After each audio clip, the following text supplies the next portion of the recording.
2 tahun menjadi misteri, dugaan pembunuhan ibu dan anak di Subang, Jawa Barat akhirnya terungkap. Korban adalah Tuti Suhartini dan putrinya Amalia Mustika Ratu. 2 tersangka, yakni suami korban Yosep dan sepupu korban Danu, telah ditahan di Mapolda Jawa Barat. Polda Jawa Barat juga menetapkan istri muda Yosep, Mimin, serta 2 anaknya, Arigi dan Abi, sebagai tersangka. Kasus pembunuhan ibu dan anak ini mulai mendapatkan titik terang sejak Danu selaku keponakan korban menyerahkan diri Selasa kemarin. Kehadirannya waktu itu pada hari Senin tanggal 17 Oktober bersama pengacaranya menghadap kepada penyidik untuk menyampaikan dan mengajukan diri sebagai justice kolaborasi.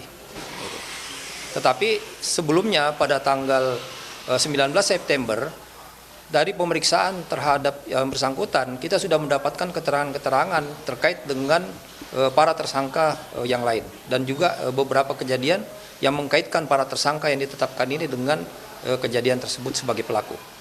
Kuasa hukum suami korban menegaskan kliennya bersama 3 tersangka lain yang adalah istri dan anak tidak terlibat dalam dugaan pembunuhan. Alhamdulillah sampai barusan Pak Yosep, Bu Mimin, Arigi dan Abi masih tetap dalam keterangannya, tidak melakukan, bahkan 3 orang saksi kayak Bu Mimin, Arigi dan Abi itu tidak pernah mengenal Danu.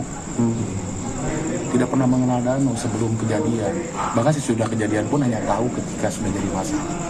Polisi masih menyelidiki motif dan peran tersangka. Setidaknya 218 saksi dan 118 alat bukti telah diperiksa. Kasus bermula 18 Agustus 2021.